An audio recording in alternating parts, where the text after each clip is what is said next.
Hey folks, Eddie from Totally Wired Guitars here, and there are few bands in history that have influenced me more than the band and the man to whom this guitar used to belong. And what I have in my hands here today, folks, is Tom Verlaine of Television's 1965 Fender Jazzmaster. The genius of Tom Verlaine and Richard Lloyd and the rest of the band and their contributions to basically underground guitar music, rock and roll or art rock, proto-punk, if you will. There is absolutely no denying the immense influence that this has had, not only for their time, but definitely the generations after the release of this record have Tom Verlaine specifically to thank for utilizing offset guitars like the Fender Jazzmaster and Fender Jaguar to make off-the-cuff music that spoke to folks who weren't really into the mainstream. Now, I'm not gonna lie, I am still besides myself right now. The fact that this actually is in my hands, the Fender Jazzmaster that belonged to an immense legend such as Tom Verlaine. And this guitar had come to me via one of his best friends and fellow television bandmate, Jimmy Rip. And I was tasked with bringing this thing back to life. It was playing okay when it came to me, but it had a couple of things that needed to be addressed.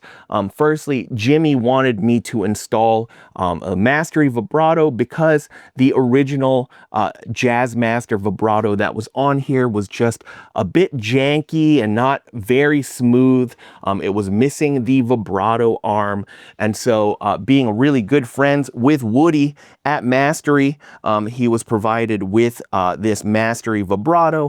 The Mastery bridge had already been installed, and I'm not sure if it was put there by Tom himself or if Jimmy had put it on. In addition to that, the electronics unfortunately were incredibly noisy, and after going under the hood, I think it's no secret that Tom Verlaine was a notorious tinkerer when it came to his Fender offset guitars. Famously, you would see him playing Jazzmasters and Jaguars with lipstick pickups, for example, crudely mounted into the guitar's bodies. And so it was fascinating to find in this particular Jazzmaster that Tom had actually wrapped each individual pickup with copper foil tape as well as normal just like office tape.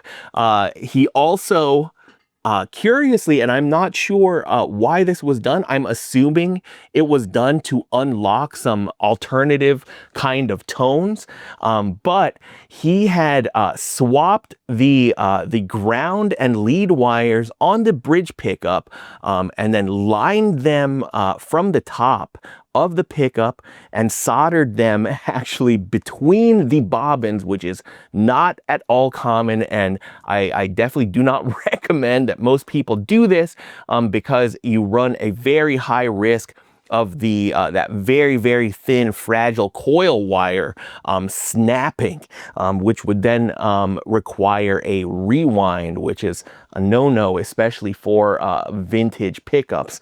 But yeah, so he had done that, and I had found that he had then installed that bridge pickup upside down. And if I recall correctly, when I first plugged this in, I found that the middle position was out of phase. So maybe that was something that was very, very intentional on Tom's part. The rest of the parts under the hood are all original to 1965, complete with all of the original pots and the rhythm circuit, as well as all of the brass shielding. All of that is intact, and this is an original 1965 finish, and you can see just the gorgeous and naturally worn patina on this thing.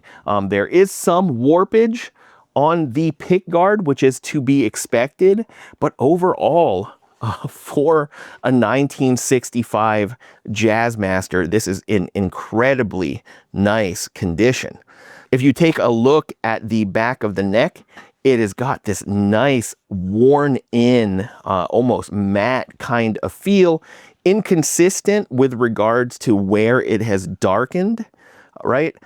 You can see that the areas where this was played are definitely much darker than the other areas, and you can also see some nice flame actually on the back of this neck. Now we are going to cover a little bit more about this, but this is something that I had never seen, but Jimmy had told me was all the rage back in the 1970s.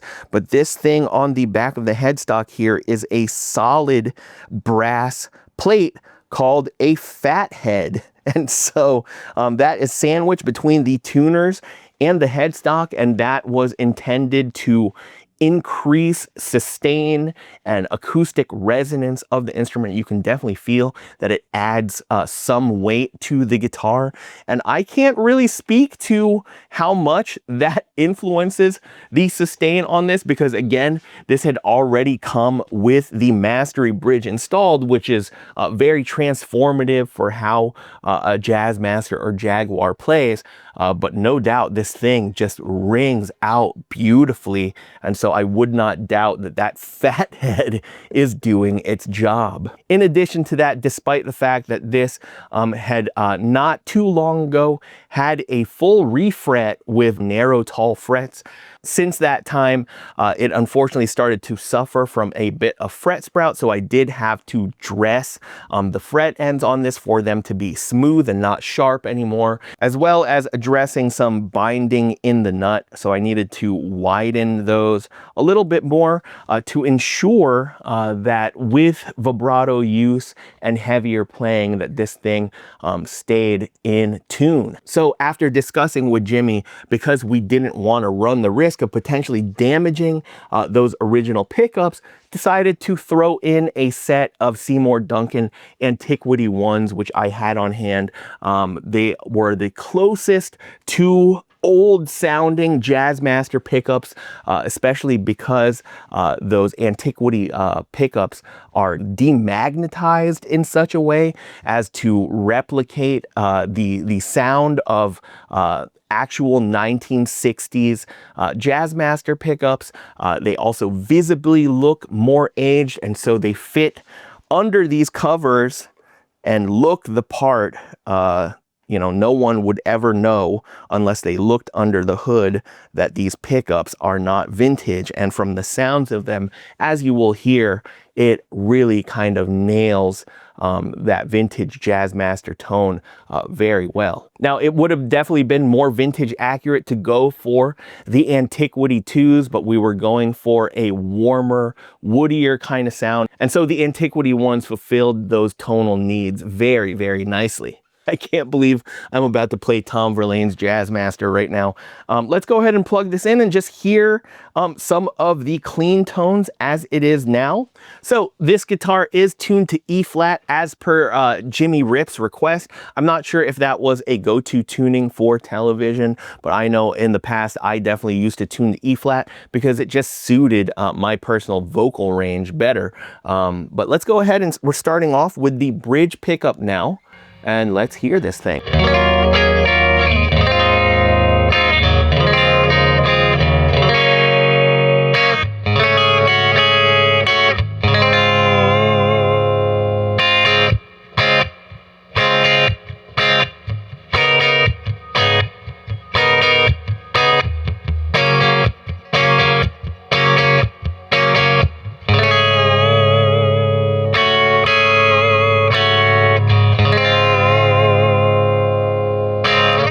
Wow, that sounds amazing. Now, while we regrettably had to switch out the pickups, I think that these Seymour Duncan Antiquity ones just really sound so sweet. Now, as far as off-the-shelf, readily available premium Jazzmaster pickups made by a big-name pickup winder, you are really not going to find much better than the Seymour Duncan Antiquity series, in my personal opinion. Let's switch now to the middle position.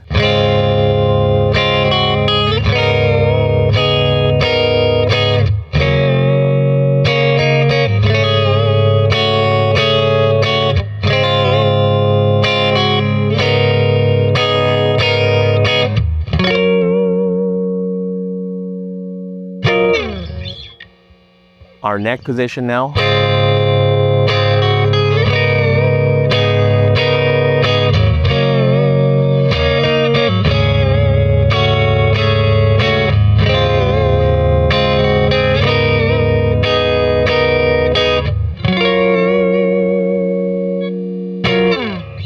Sounds friggin' amazing. We're going now to the rhythm circuit.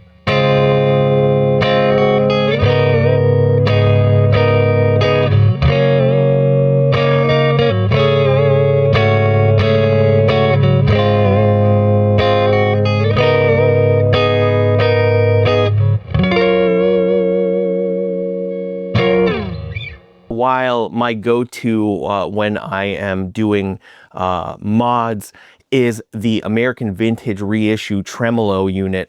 No doubt the Mastery Vibrato is a premium feeling bit of kit through and through. You just have a lot more range. It's got a more substantial spring. And one of the things that I really love, especially as far as comparing it to those AVRI units over the past couple years, is that you aren't getting the actual bottom of the vibrato arm knocking into the vibrato cavity in the body here, and that has unfortunately become a very, very common issue for those AVRI units. I feel like in production, I do not know why they've made the bottom of the arms, which are supposed to pop and lock into the collet here, longer than they used to be. I had mistakenly thought that some of the bodies that I've installed those AVRI units into, such as the J Mascis Jazzmasters, I thought that maybe the vibrato routes were being CNC'd too shallow, and that actually is not the case, because I have even experienced that knocking into the bottom of the cavity on brand new American Vintage 266 Jazzmasters. But yeah, you don't get a floppy arm due to the fact that it is being held in place with a set screw, and just the range that you get from this thing and the responsiveness as compared to an AVRI unit is definitely a lot more and a lot smoother. So I've turned the Princeton reverb up now to about 8 to get a bit more natural overdrive, as I didn't want to use pedals today. We are now on the bridge pickup. Let's go ahead and hear how it sounds.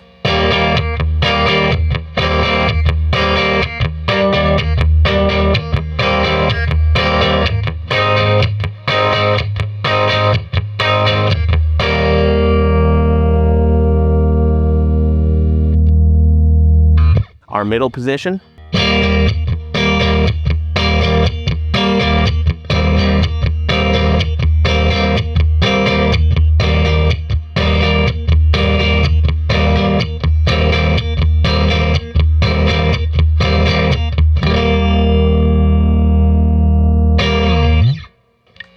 Our neck position.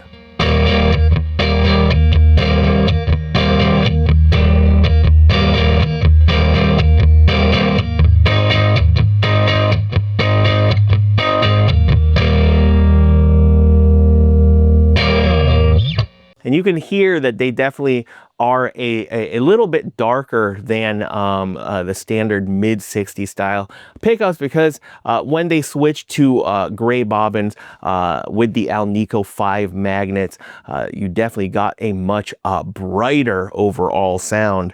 And so I actually do prefer this darker Alnico 2 sound. We're now on our rhythm circuit.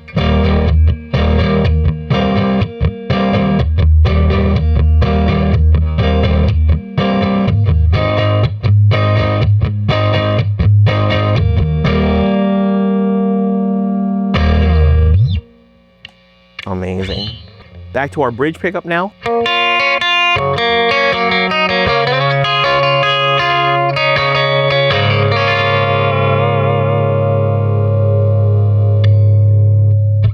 Middle position.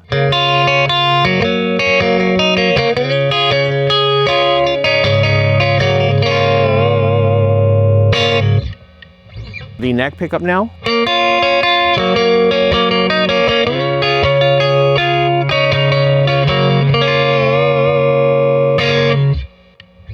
And the rhythm circuit.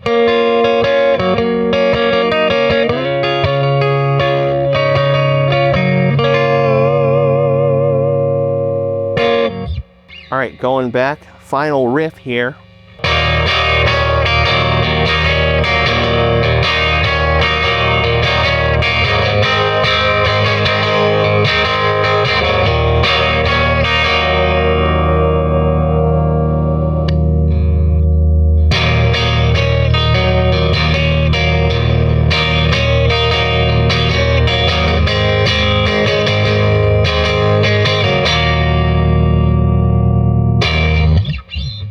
Neck pickup.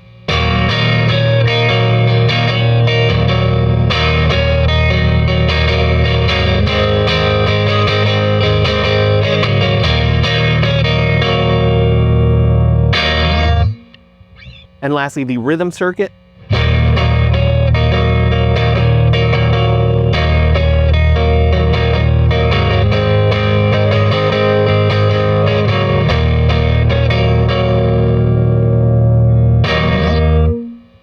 Man, oh man, I am absolutely honored to have worked on this thing.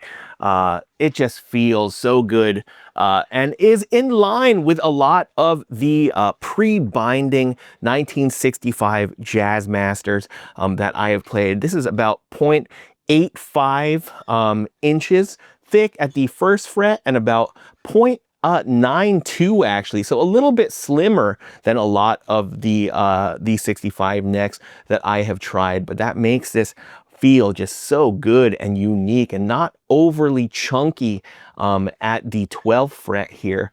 This does have the standard 1 5/8 inch nut width here, and just is an absolute gorgeous Jazzmaster, and the fact that this belonged to Tom Verlaine, again, folks, I am absolutely besides myself.